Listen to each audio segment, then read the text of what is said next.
fascinating business. Fascinating to everyone. Small boys, idlers at a whistle stop, restless adolescents that travel in public. Yes, and fascinating even to the railroad men themselves. Every year, the railroads carry millions of passengers and billions of dollars worth of goods. We all know the engineer, the fireman, the brakeman, the conductor, the postal clerk. But few of us know anything about the great body of trained men who guard those millions of lives and billions of dollars in property by day and by night. The railroad detectives. They were organized for the railroads long before the Secret Service or the FBI, the Burns operatives or the Pinkertons. For more than 100 years, the special agents have tracked down train wreckers, hold-up men, card sharpers, baggage thieves, and all the other criminally minded who prey on the railroads, their passengers, and their freight. In crowded cities, the job is usually exciting, for something is always doing. And in the freight yards, too, where thieving is a favorite pastime of the neighborhood hoodlums. But in the out-of-the-way places, the routine can be a boring grind, one the old-timers are anxious to escape. And it is to these more or less quiet spots that the new recruit is sent. But they also serve who stand and wait. In the afternoon of May 9th, 1940, in Santa Marta, a division headquarters in California, investigator Johnny Douglas was one such recruit who stood and waited, bored, wondering if anything would ever happen to relieve the monotony.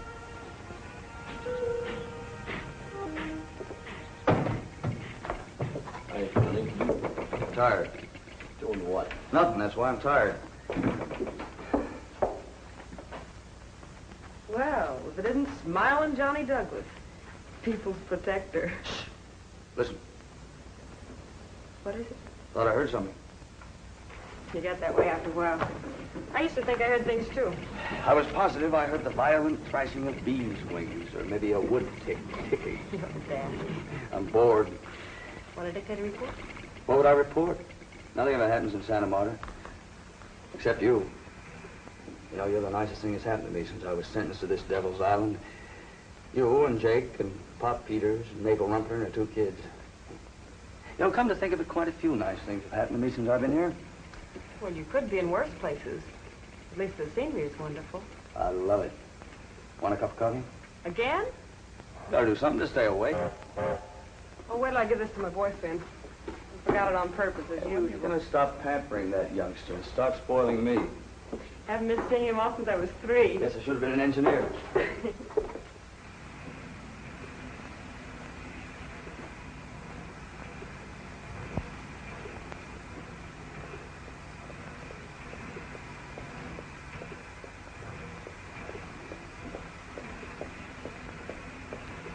Hello, Lucy and John. Hello, Mr. Jones. Tell Mrs. Jones I'll send that rug pattern back next week. No hurry. Well, Pop, see you in Eltonville. Yeah. Thought you were smart, didn't you? Now, you leave this on. Oh, for heaven's sakes, Lucy. See that he wears it, Jake, and don't let him stick his head out of the cab. Just leave him to me, Lucy. I'll see that he behaves. What am I going to do with her, Johnny? Don't look at me, Pop. I'm a very happy man. Why don't you trade her in? Had her too long. No trade-in value. Listen, you're crazy about me and you know it. And I meant what I said about the scarf. I'd wear a rattlesnake round my neck if you told me to. Johnny, if anything ever happens to me, you look after her, will you? I've been trying to take her off your hands for 6 months. She's partial to engineers, though. Listen, one helpless male is about all I can manage at a time. Bye, Pop. So long, Pop. Goodbye, hon. Bye, Johnny. Bye, kids. Bye. Well, what's the matter, Mabel? He forget it again? He'd forget his head if it wasn't hooked on him. Jake, your lunch. Well, well. If it ain't that Rumper woman. How do you do, Mrs. Rumper? A couple of nice-looking kids you got there. Will you get down here and kiss these nice-looking kids goodbye? All right.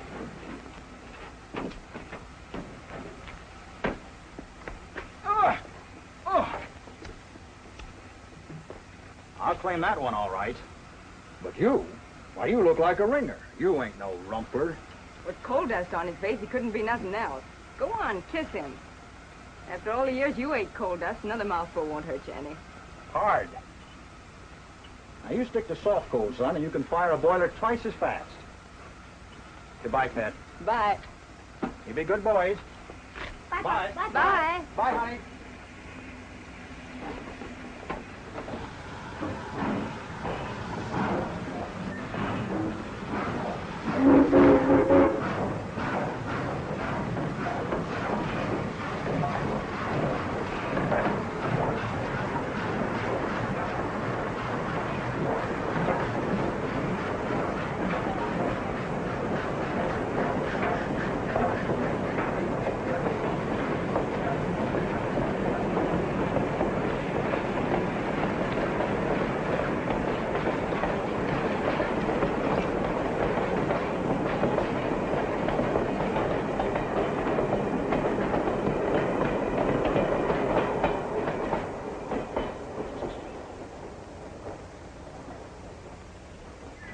wonder if you'd have that look in your eye for me if I went away, huh?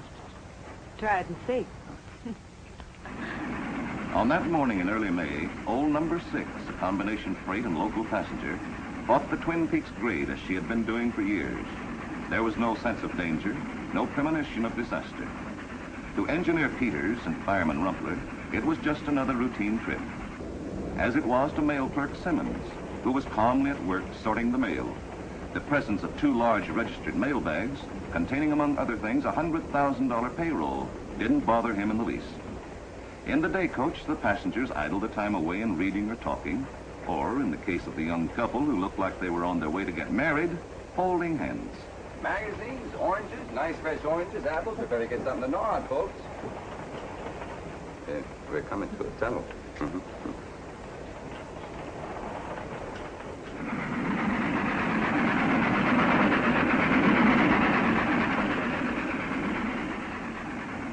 A few moments later, number 6 entered Tunnel 13. She was moving slowly on account of the steep grade, and judging by the smoke that poured from the smokestack, Fireman Jake Rumpler was giving her everything she had taken.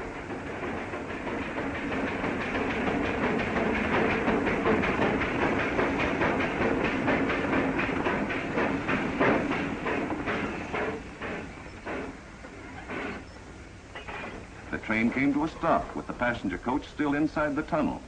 There were no flares on the track, no visible reason for stopping. This is the first time we ever stopped in this tunnel. You must have a pull with the engineer. What are we stopping here for? What's wrong, Joe? I don't know. I'm going back to set a flare. Move it backward. Set the emergency brakes. I'll go forward.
Target number 6.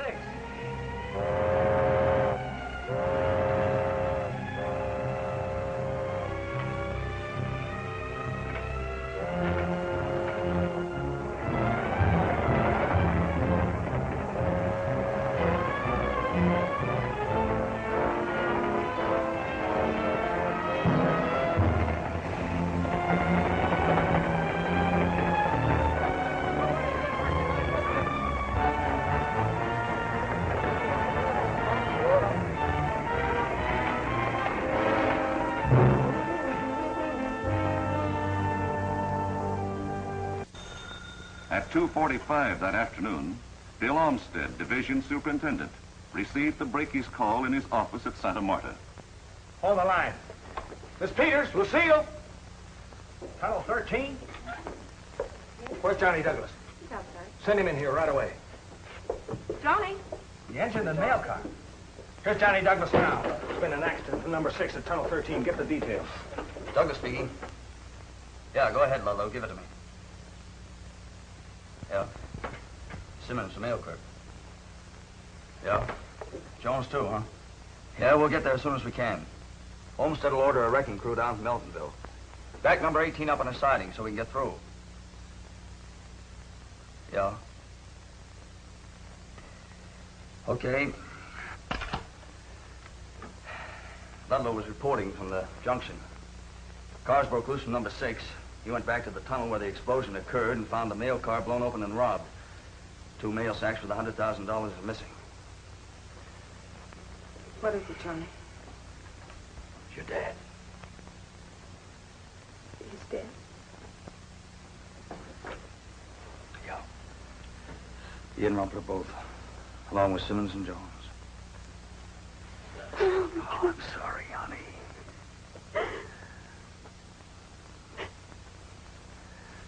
I'm all right, Johnny. Things do happen at Santa Marta, don't they? Well, somebody has to tell Mabel Rumpler. It's up to you now, Johnny. Yeah. Get me an engine as quickly as possible, all right?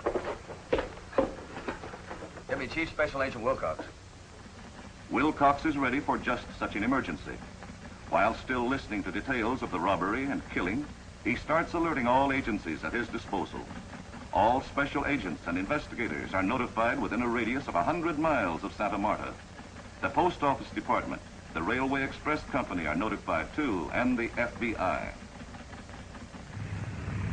A special plane, meanwhile, makes ready to transport Wilcox, postal inspectors, and express company detectives to Santa Marta, where they will join Johnny Douglas in the greatest criminal manhunt in the history of California railroading.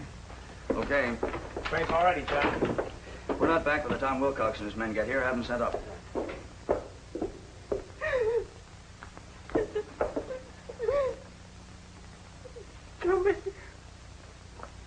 What happened, Mr. Douglas? Number 6 was held up.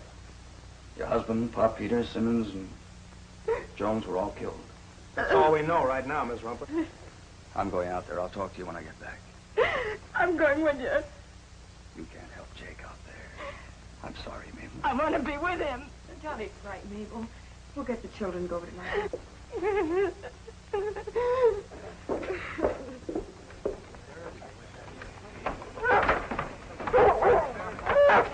Sheriff here? Here, Johnny. Only I can't swear for these hounds. They haven't been worked lately, and the critters are plain lazy. What happened, Johnny? A wreck? Yeah, Jake. All right. Let us go with you, Johnny. No, not this time, Jake. I think you better run along. Go on, I'll get more once. Okay, Jake, make a noise like an engine. Ding, ding, ding, ding, ding.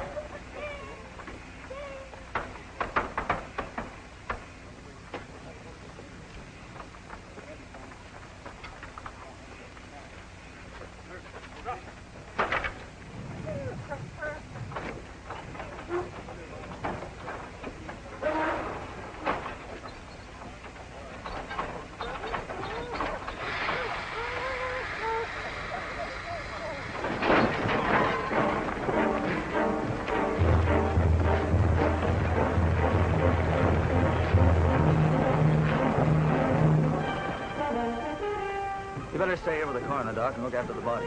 Come on, Sheriff.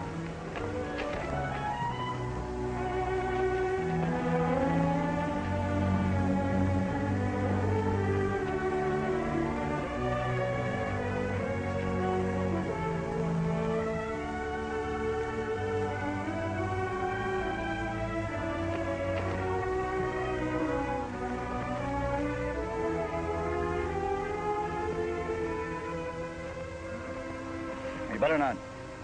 Just a chance there's still some fingerprints on it. They must have known number 6 slows to a walk in the tunnel. Well, there are a lot of footprints around here, but only 2 sets leading up the hill. Yeah, well, it wouldn't have taken more than 2 to handle the job. Let me see. One of them could have stood here. The other could have hopped aboard in the middle of the tunnel, maybe dropped down in the engine cab in the top of the east entrance there. Yeah, that's a trail, all right. Well, you better put those dogs on it while it's still fresh. Right.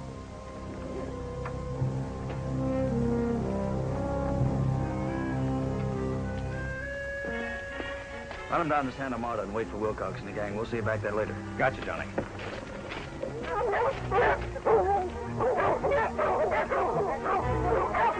Take them up on the hillside there, Roop, and turn them loose.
Well, they had something hid out here. A car, most likely.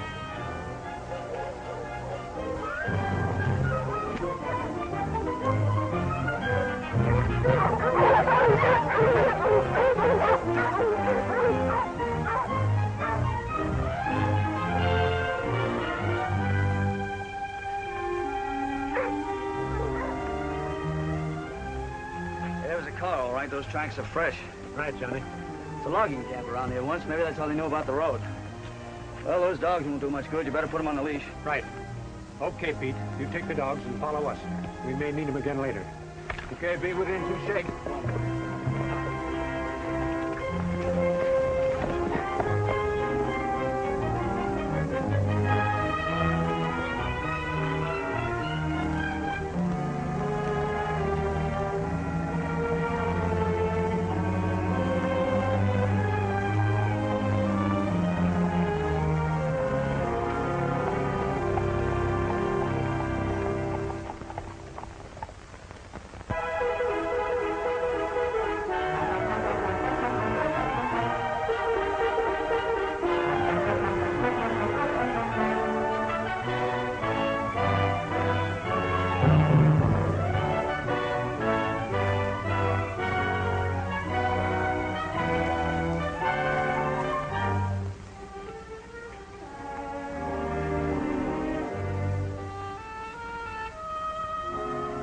Broken flume was something I hadn't counted on.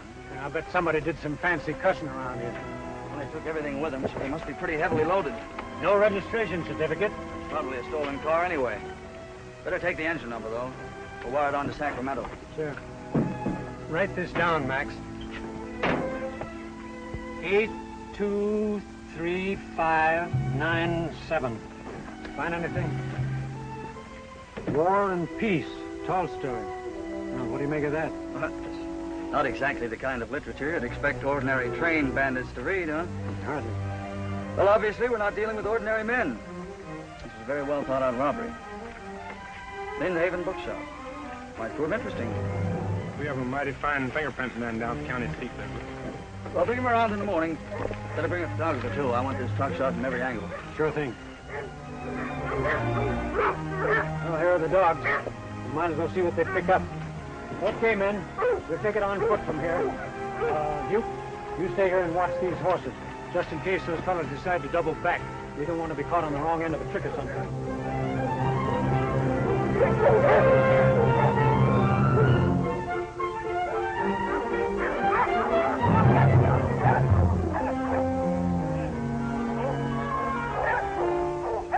You know, it still looks like there were only two of them. They'll keep to the water one way or the other to lose their trail. Yeah, you're right. Well, it's getting late. I gotta get back to Santa Marta to meet Wilcox. Nothing turns up, we'll pick up the trail here in the morning. Just as you say, Johnny. This is your show. Better search the underbrush around here pretty carefully. There's just a chance they may have dropped their packs, so they'll travel light and fast. We'll go over every inch of her until it gets dark anyway, which isn't going to be far off. Better get going. Max, you work upstream. Charlie, you work down. Okay, Pete, turn them loose.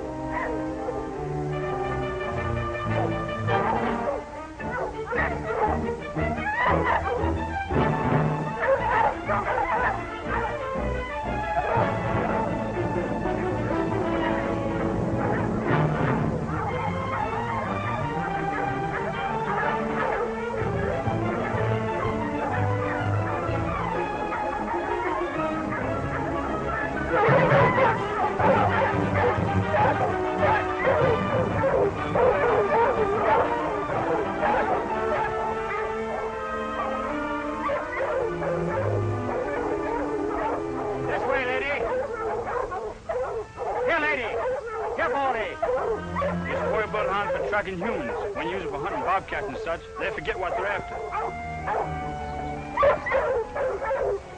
Come on now, behave yourself. We have work to do.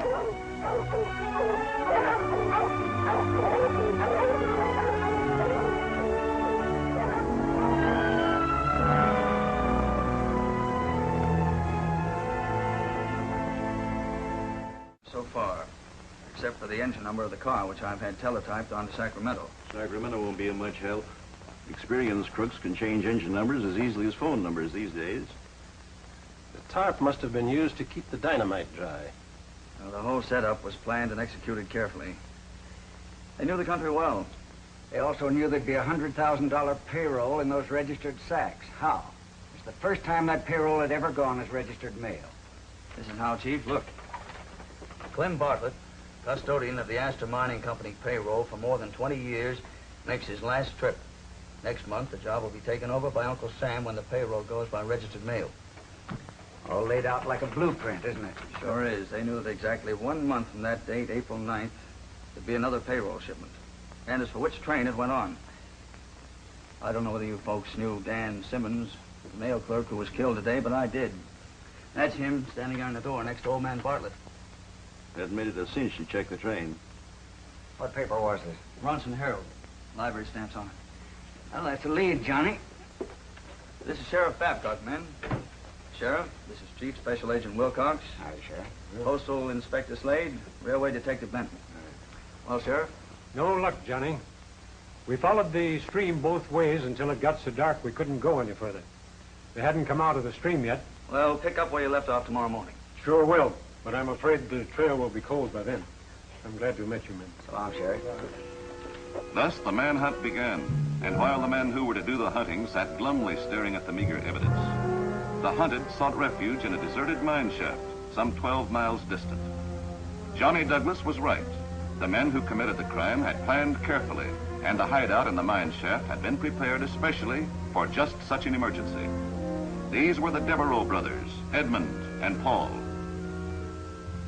Another step, and I don't think I could have made it, Ed. I'll give you a drink as soon as I light the lamps.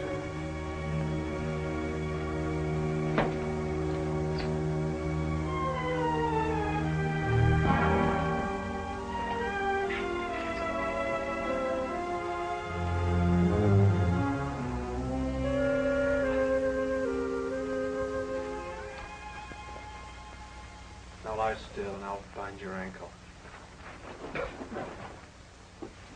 There. Rest your head on that.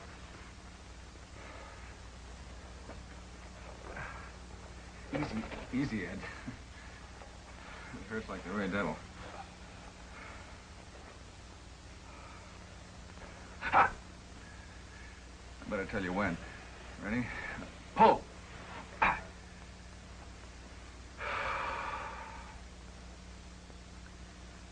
Badly swollen, but...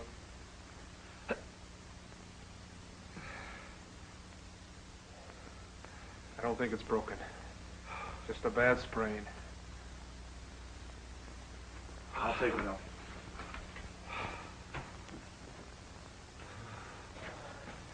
This is what I meant when I said we might need this place in case anything went wrong. We could hide out here for a month if we had to. Yeah. If it hadn't been for this ankle, we could have brought the other mail sack with us. Forget it, kid. It wasn't your fault. It was an accident. And maybe for the best. We lay low until the search dies down. Then we go back and pick up the mail sack. Better? Yeah, not better. Only Only what, Paul? Only I wish you hadn't killed those men. You said we weren't going to do any shooting. I told you we wouldn't do any shooting unless we had to. When you dropped your mask and they saw your face, there was nothing else I could do. Now forget it. I can't forget it. Killing those men, especially that old fellow. Why, he looked just like Grandfather Delano or that old priest at the mission. His face was so gentle and so kind. It was them or us, Paul. And we've gone too far to be squeamish. You heard Grandfather Devereaux. It was shooting and killing that took everything away from our family in the old days. You haven't forgotten, Paul. We swore we would make the name of Devereaux mean something again. And we will, too. Everything's going to turn out just as we planned. You take a smoke while I fix us something to eat. Then we'll open the mail sack. Okay, Ed. That's all. How much do we have there? $1,126. The payroll's in the other sack. That's all right. Maybe it isn't such a bad break after all. It's in a safe place. As soon as things cool off, we'll go back and pick it up. Meantime, we can get along on this. Uh-huh. How long do you think we'll be cooped up here? Who knows? Maybe a week, 2, 3. Until those railroad detectives go back to pushing hobos around. Anyway, it'll be that long before you can walk again. I wasn't thinking myself, Ed. I was worrying about Grandpa Devereaux and... And Rose McCreary? I told you to forget her. Are we risking our necks to make a Devereaux out of a barber's daughter?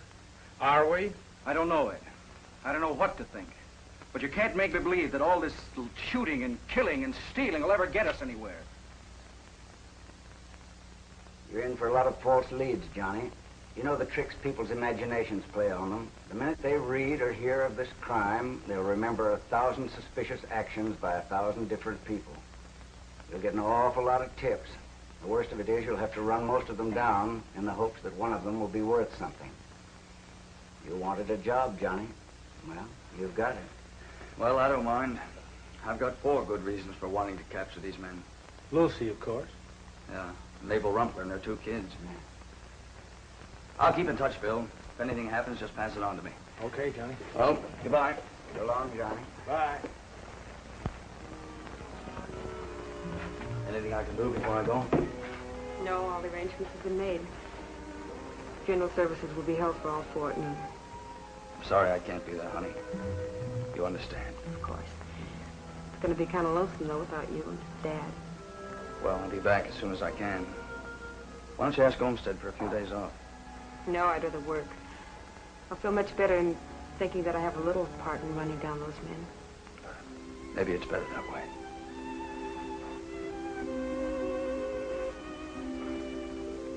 How's Mabel holding up? All right. Seems kind of strange, though, not to hear her laughing. And the boys? Oh, it was awful, Johnny, just awful.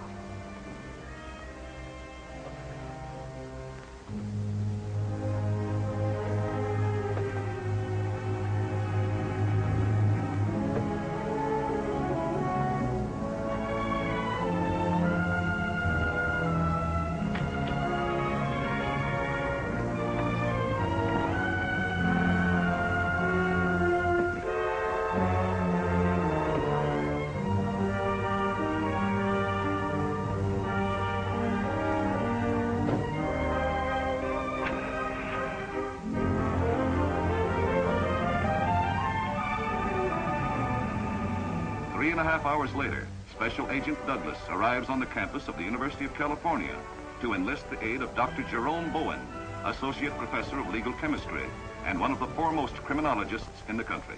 Well, that's it, Dr. Bowen. The whole works. What do you think? War and peace. Interesting sidelight on character analysis. Just remember that. However, you better run this down. And this? Better take those along, too. The rest you can leave with me. How long do you think it'll take? How long do you think it'll take me to correlate all these scraps of evidence? Well, not during my lunch hour. Well, if you could only give us some idea. We're pretty well stymied until you dope this out. 2 weeks, maybe 3. I'll get in touch with you the minute we're finished. Don't worry. We'll try to be patient. Thanks a lot.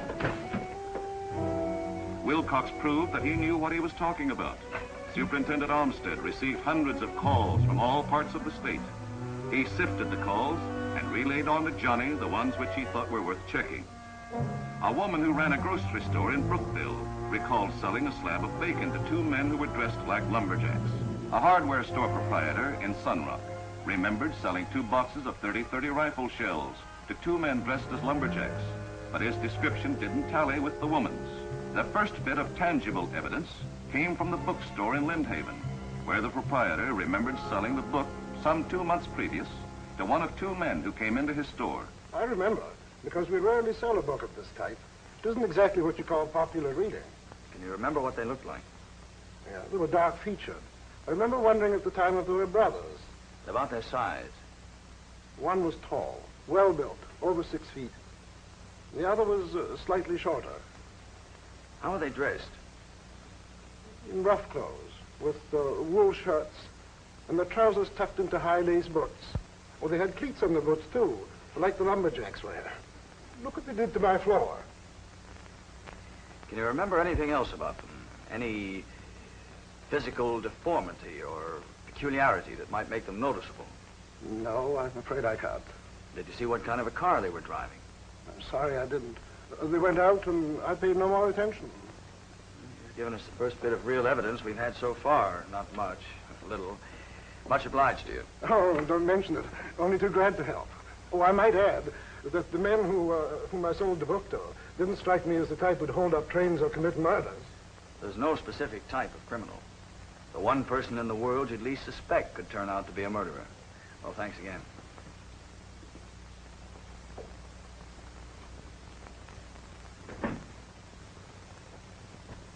Like the bookstore proprietor in Lindhaven, she too remembered the 2 men because they had damaged the floor with the cleats of their heavy boots. Well, I'll tell you. It was hardly more than 3 weeks after it was laid.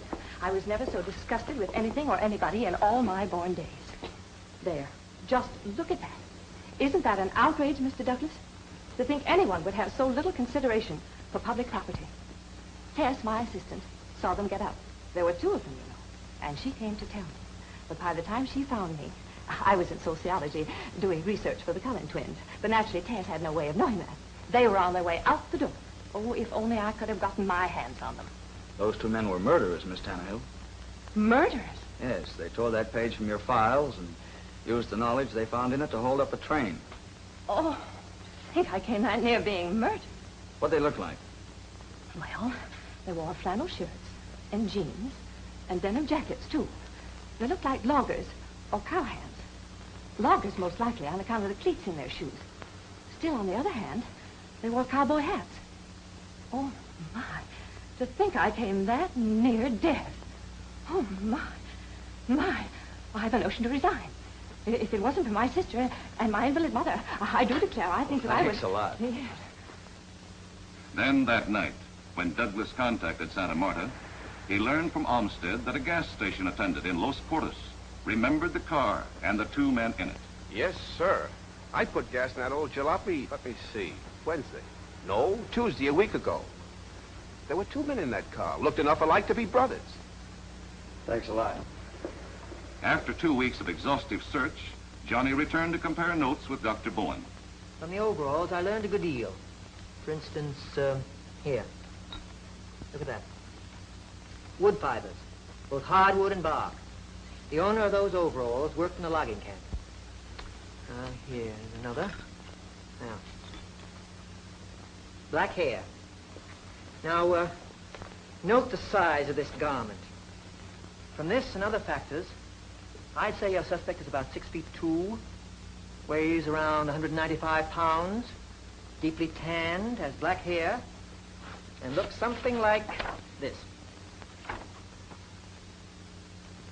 Now, suspect number 2 is slightly smaller. Weighs around 180 pounds and is about 6'1" in height. His hair is a shade lighter than the other man's, but it's still dark. He's probably younger and looks something like this. Now, judging from the striking similarity between hair and bits of epidermis found on the clothing and other factors I needn't go into, I'd say these two men are brothers. Well, I've come to the same conclusion, Doctor, from the descriptions given to me by various people I've interviewed. Oh. I see you just wanted to see what I'd cook up, eh? That's right. Anyway, the descriptions jive pretty closely with yours, and that's the important thing. They were looking for two men who might possibly be brothers and who look alike. I've got something else here. Here, take a look at that. Looks like grains of salt. It is salt, found in the pocket of the overalls. Salt? Sulfate salt, type used by ranchers as salt licks for cattle. Then our suspects were not only employed as lumberjacks, but quite possibly at one time or another could have worked on a cattle ranch. I'm certain that inquiries at logging camps and cattle ranches will lead to the identification of these two men. Still a big order. Although Johnny Douglas didn't know it at the time, that was the turning point in the Devereaux case. 3 grains of salt.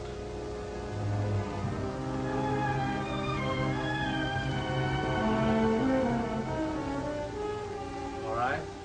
Well, come here, let's see. I guess so. Why don't you leave that here, Ed? Why? I think it's been just about enough killing. Still worried about those train men, aren't you? Forget it. Wish I could, Ed. If we get separated, I'll meet you at the bus station in Los Portos. Come on, we'll pick up the mail sack and be out of the mountains by daybreak. Okay. And watch your foot.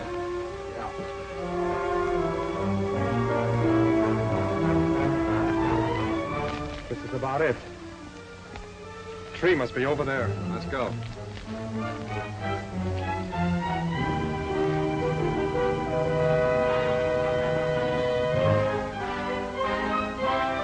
Hey, you fellas!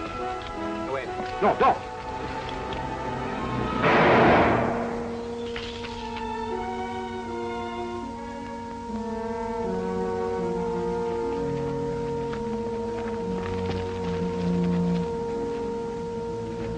What'd you shoot him for, Ed? I had to. He saw our faces. He wasn't after us. Just a trapper. How would you know? Listen, we've got to get out of here. These hills are still full of searchers. This guy was probably one of them. What about the money? We haven't time for that now. It's safer where it is. Come on.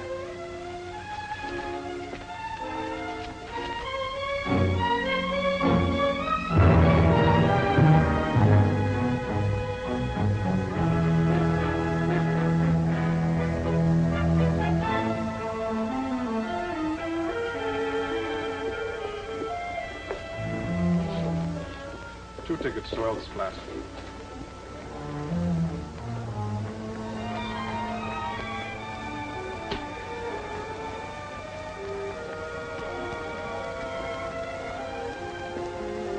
Let's have a cup of coffee while we're waiting. Why not?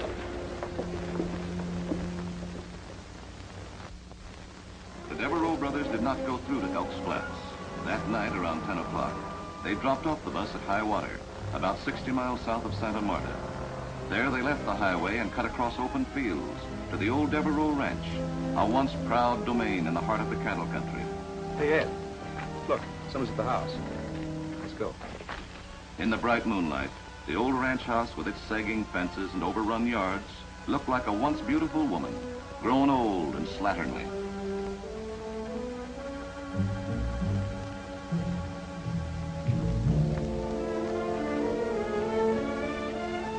Frank Kent's little roan horse. You know him, Ed. He's the foreman over Rancho Rosita. What do you suppose he's doing here? He'd better not be putting the pressure on Grandfather Devereaux again, or I'll... Take it easy. Not enough shooting. Come on, let's get out of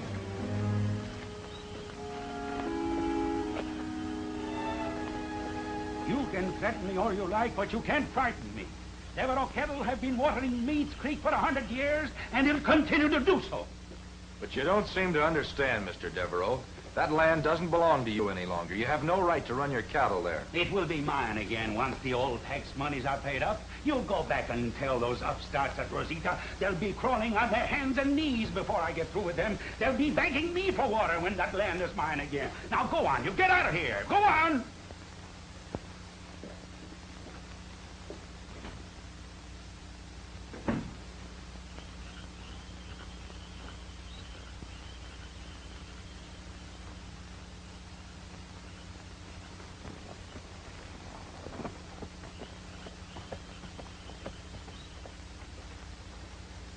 Paul. Edmund. Hello, Grandfather. Oh, I'm glad you're home. Mi hijos, mi hijitos. The idea, Mr. G. What are you doing up so late? Isn't it past your bedtime? That blasted foreman from Rosita was here. We saw him leave. What's the trouble? The same old argument. We have no right to the land or to the water where our cattle feed and drink. And they speak the truth. That's the hard pill to swallow. There was a time when they wouldn't dare speak to a Devereaux in such a manner, even if it were the truth. The time isn't far off when that land will be yours again, Grandfather. We're going to buy it back. Right, Paul? Yes, Ed. We're working it out now, Granddad. Oh, but that's impossible. It will take a great deal of money. You mean that you really accomplished what you went to San Francisco for? That's right, Granddad. The banks are going to loan us the money. Aren't they, Ed? It's all fixed up, Grandfather. We're going back in a few weeks and pick up the money. Then watch out for that Devereaux smoke. I can't believe it. I can't believe it. Naturally, it took a few signatures on our note, but we finally got your old friend Verdugo to sign. And from then on, it was easy sailing. My old friend Verdugo. After all these years, I told you would remember. Will it be enough to buy back the Mead Creek property and stock it? Enough and more, too. We'll fly high and fancy, Grandfather. We'll have $100,000. $100,000? But let's have a drink, boys. That calls for a drink. Such a good luck calls for a drink. Can you imagine? We're going to have the old Rancho Altos Montes back again. It's going to live again. Here, boys. Here, to the old Rancho Altos Montes. Here, boys. Saludos. More than a week now, Johnny Douglas had been moving in an ever-narrowing circle with Santa Marta as the pivotal point. 3 little grains of cowlick salt and a few wood bark fibers were all the leads Douglas had to work on as he went from lumber camp to cattle ranch, trying to identify the composite drawings of the 2 men prepared by Professor Bowen. Men seldom stayed long on these jobs. They came and went, and few questions were asked. Foremen were glad to get help and didn't bother much about a man's family connections, where he came from, or whether or not he was drawing his pay under an assumed name. Then, just when the weight of discouragement rested heaviest on Johnny Douglas's shoulders, the 3 little grains of salt paid off with startling suddenness. Anything serious, Mr. Douglas? Train robbery and murder. You don't say. You want me, Mr. Travis? Oh, yes, Frank. This is Mr. Douglas. This is my foreman, Frank Kent. How do you do? Mr. Douglas here is looking for 2 men who are wanted for train robbery and murder. He has reason to believe that they're brothers who've been working as lumberjacks and cowhands. Look, you ever see 2 men who resemble these sketches? Why, of course. It'd have to be them. You mean you recognize them? Well, I wouldn't want to put a rope around the wrong man's neck, but I'd swear these 2 men are the Devereaux brothers. By Jove, I think you're right. At least they fit the description. These Devereaux boys work for you? Oh, they have occasionally. Well, their grandfather used to own most of this country around here. He lost it through bad management, one thing or another. Old man's pretty hot-headed. Boys are just like him. Well, they didn't hesitate to shoot 4 men down in cold blood. That would be Edmund, the oldest. He's just like the old man, fight at the drop of a hat. You'll come to their gate about 4 miles down the road, what there is left of it. How much obliged to you? Well, you'd better go on into town and get some help from the sheriff. He'll never take those Devereaux boys without a fight. Thanks for the tip. I'm not trying to be a dead hero. How far is it to the next town? Glenby's about 12 miles straight up number 62. Oh, by the way, don't say anything about this to anyone, will you? I'm a lazy hunter. I'll take sitting ducks anytime. 20 minutes later, the sheriff in Glenby was rounding up his deputies. Mahoffin, we got a job. What's up? Sheriff's getting up a posse to pick up the Devereaux boys.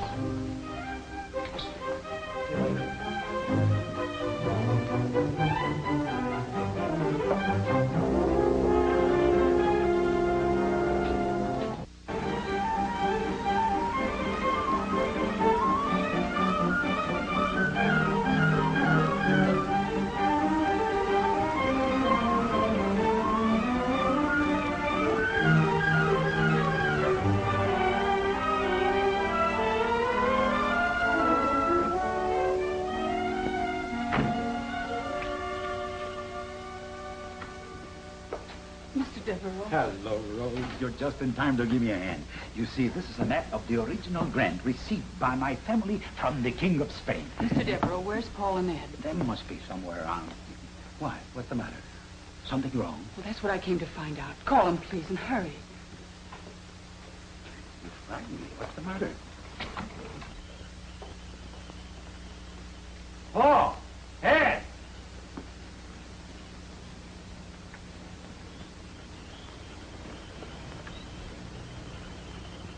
Oh, Ed.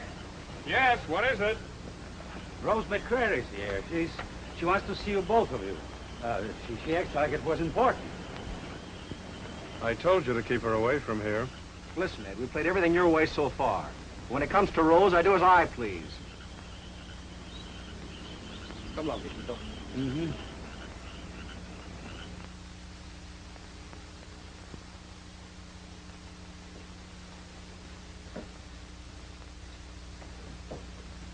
Hello, Rose. Hello, Paul. Sorry to come busting in on you like this, but there's something you ought to know. What's that, baby? One of Sheriff Dodson's deputies came running into the barber shop a little while ago and called out Bert training. I heard him say the sheriff was getting up a posse to pick up the Devereaux boys. What is it, Paul? Why should the sheriff want you and Ed? You didn't get into trouble in San Francisco, did you, boys? Well, yes, we did. There was an argument and some shooting. You did the shooting, Ed. All right, I did the shooting. It was self-defense. Listen. There's a car coming.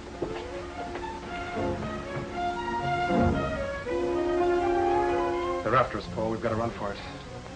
There's no time for explanations now, Grandfather. We've got to get out of here. Come on, and don't be afraid to use that gun. Get in touch with it, darling.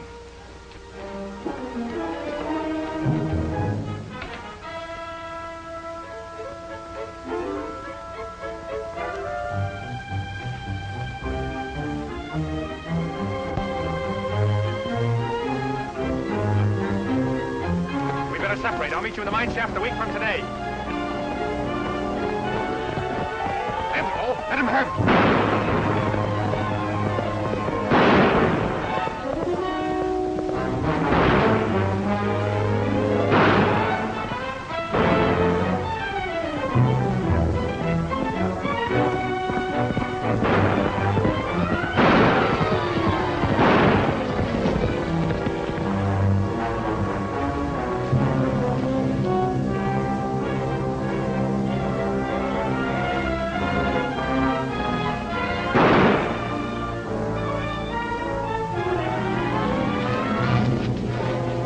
Devereaux.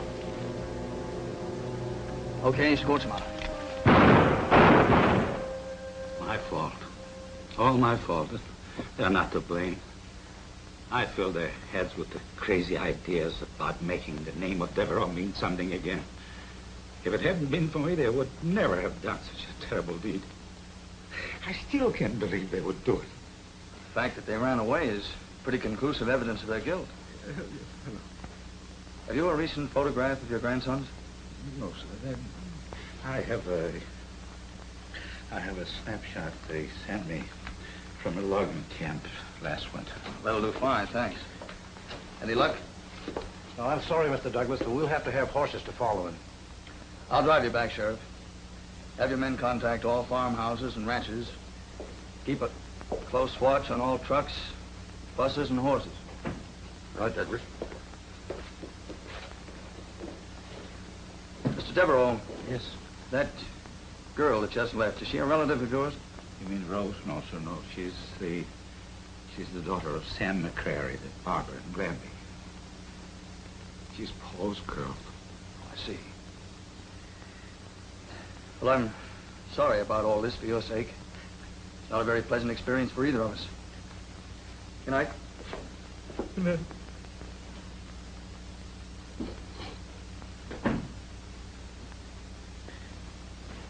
Sheriff. Better leave a couple of men here in case they double back. All right. You and Bert stay here, Charlie. I'll have you relieved later. One of you cover the front and one the back. As soon as I get back to town, I'll have the telephone operators check the entire country around here.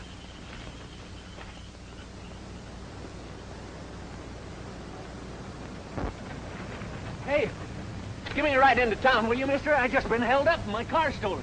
Oh, hello, Mr. Dodson. The car was stolen? That's right. It was that youngest Devereaux boy, Paul. He looked kind of wild-eyed and stuck a gun in my side. Told me to get out and no argument. No use trifling with that Devereaux outfit. No telling what they're going to do. Well, hop in. We'll drive you into town.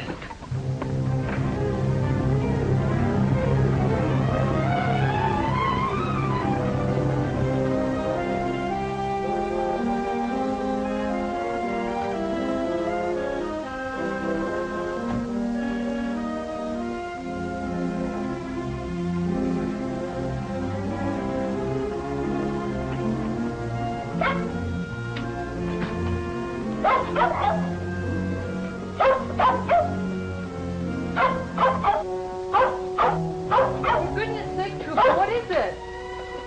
Oh, Not those lights. how did you get here? I held a man up and took his car away from me. You shouldn't have come here. I had to come, honey. I had to come and try and make you believe that I didn't kill those men. You do believe me, don't you? I don't know what to believe. Keep an eye out, Sheriff. I'm going to have a look around.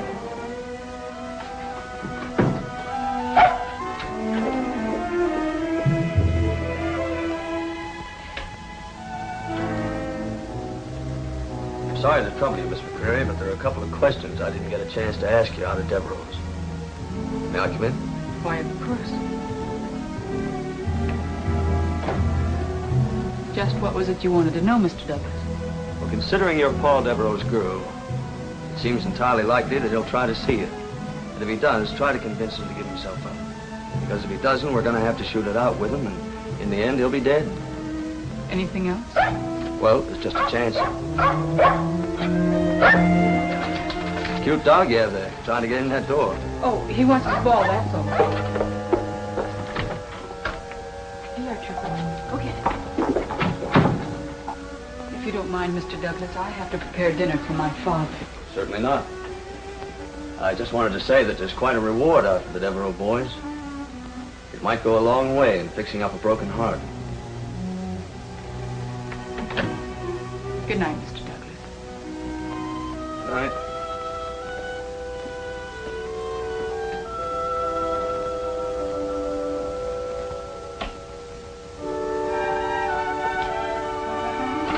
Paul, he's gone. Well, that was close. Listen, would you please hurry and get out of here? I have a feeling he's still hanging around outside. I'll slip out the back way. No, wait. Take that door to the cellar. I'll go out and open the outside doors. My car's in the driveway. I don't need your car, darling. I still have the one I stole. I hid it in a grove at the edge of town. Once I get out of here, I'm all right. Good luck, Paul. I'll be back for you, baby. You know that, don't you? Go, please, and hurry.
fellow, shoot!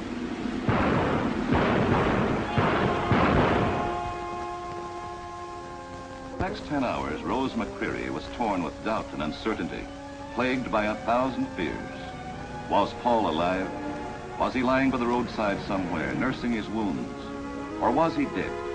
It seemed incredible that he should twice escape a deadly hail of bullets, and yet, womanlike, Rose McCreary clung to the fragile hope that he had escaped.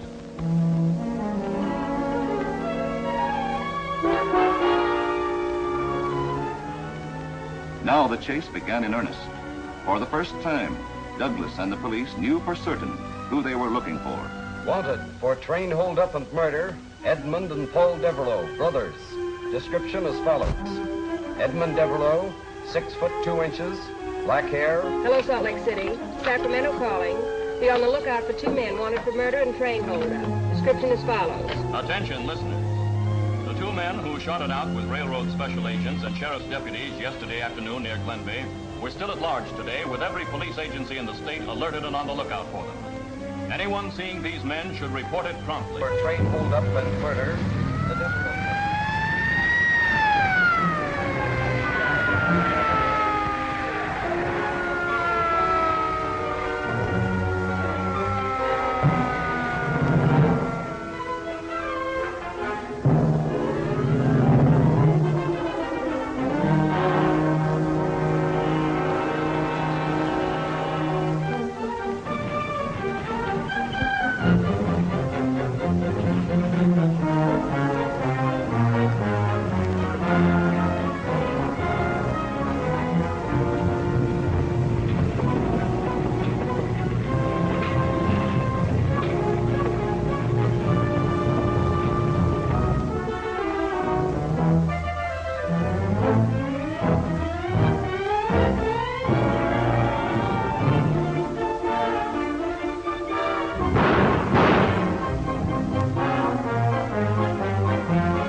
Just saw a man look like one of the Devereaux boys. He hopped a ride on a truck. I'm sure it was the 3 Devereaux boys. Yes, I'm positive. What? Only 2? Well, maybe they had a friend with them. At the end of a week, the Devereaux brothers were still at large.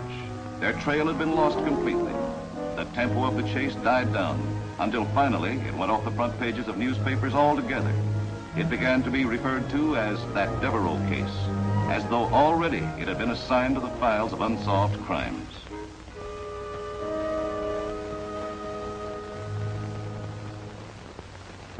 Well, I don't know the authorities they're quoting, but they're sure right. Devereaux trail's stone cold. Don't have anyone to blame but myself either. I bungled the whole job. That's why Wilcox came up here. Oh, I think Mr. Wilcox realizes all the good work you're doing. Why, without the leads you've dug up, they wouldn't even have identified the Devereaux brothers. Come on now. Knock the gloom off your face. You don't want the boss to see you downhearted. Should I quit now or wait till he fires me? Oh, you never can tell. He might have some good news for you. Well, here goes. I can certainly see what you've been up against. Yeah. Well, you got my wire. Yeah, I got it. Pressure from the powers that be, I take it. You can't blame them. It's bad all down the line. The Devereaux brothers have got to be caught. I know my head's in the block, Chief. I'd do anything I could if we had something to go on. But we haven't. There isn't a single lead we haven't run down and found nothing. Maybe you could use some help. I was thinking of sending Wilkinson over from the Oil Valley Division. Wilkinson's a good man. I'll bow out whenever you tell him to take over. Isn't that a little premature? Johnny's been doing a whale of a job so far. So far isn't good enough, Olmsted, and you know that. Chief's right, Phil. It's a payoff that counts. Excuse me, Mr. Wilcox. Oh, Johnny, Jake and Cat have some wonderful news for you. Go ahead, boys, tell him. Well, we were hunting bird eggs. We'd found almost everything except the hawk and a magpie. We were coming along the mill road when I spied the old pine with the top knocked off by lightning. Right away, I said to Jake, oh, boy, let's climb an old pine. I said there's a horse. Wait a minute, one at a time. Go ahead, Tad, you talk first. We We climbed that old tree and guess what we found? Oh, please, Ted, this is no guessing game. Tell Johnny what you found. A mail sack. A mail sack at the top of the pine. Yes, sir. Come on, let's go.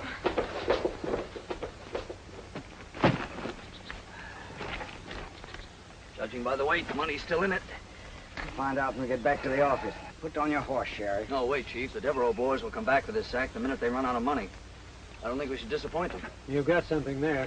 We leave the bag here, stake out the tree. The minute they show up, we grab them. Exactly. Only we take out the money first, just in case. Sounds like a good plan, Johnny. Authorized to open this sack? Yeah, by the postal authorities here.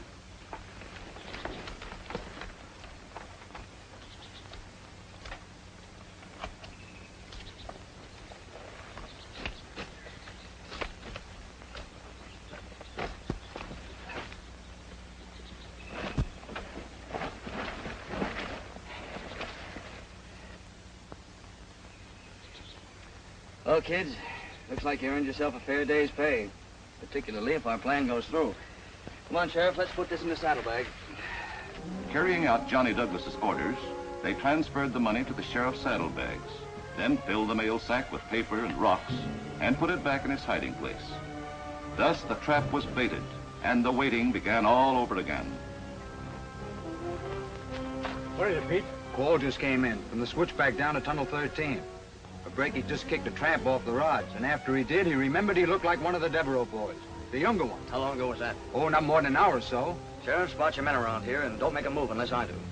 Just possible the brothers may have a rendezvous, and they'll both show up. Okay, Johnny. Pete, you lead the horses up the canyon for a mile or so. Duke, you cover from that manzanita over there on the hill. Max, you and Charlie from that bush over there. Lucille, you better go back with the boys.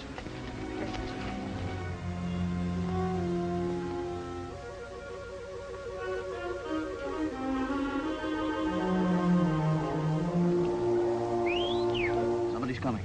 There was a signal from one of our boys. He signaled once, that means there's only one.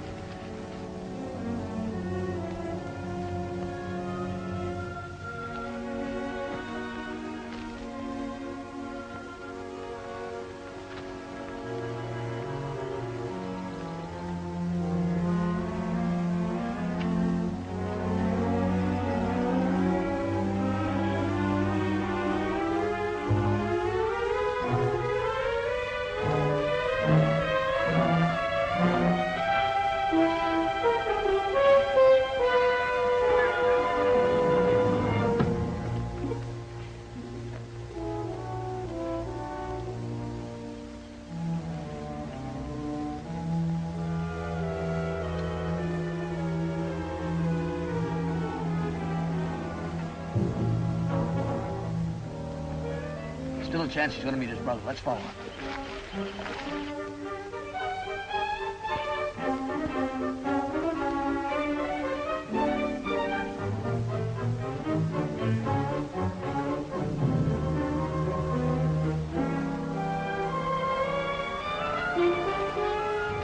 There could be another entrance to that mine shaft, Sheriff. You and your men take the other side of the ridge. The chief and I will take this side.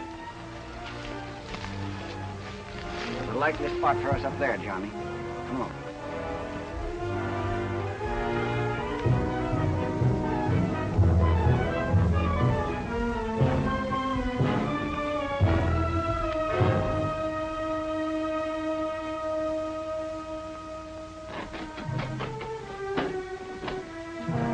What's that?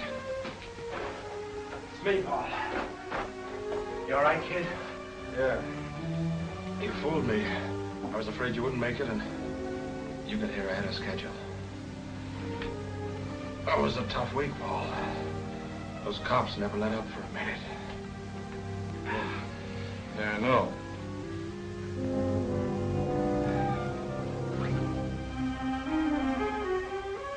Where'd that sack come from? From the tree where we left it. So that's why you got here early. You were gonna pull a fast one, weren't you, Paul? You were gonna grab your share of the money and run off for that McCreary dame, weren't you? So what? Half the money in that sack belongs to me anyway. But not to spend on a cheap little dame. She was only making a play for you because you had her believing you were gonna be a big shot someday. What a lie. Why, you...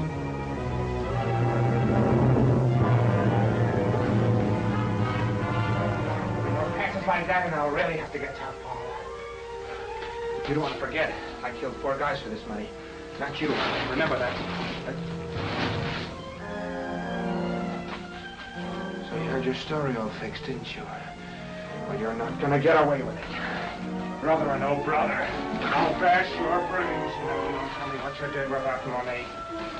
Where'd you hide it?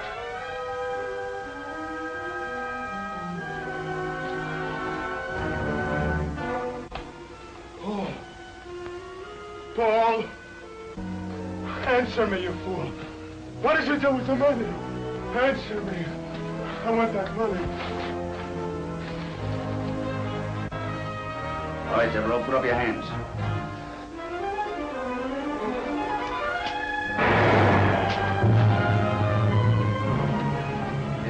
Come on, get up. Put your hands behind your back. And so the Devereaux case ended, with one brother dead and the other captured. And the long record of the special agents for never failing to get their men continued unbroken. Things quieted down in Santa Marta after that, but not for long, and Special Agent Johnny Douglas never complained again of things being dull. In fact, there were times when Johnny wondered if things weren't happening too quickly. Yeah? Yeah? Another boy. Yeah, well, thanks. Come on, kids. Doc says we can go see your mama. You do, kid brother.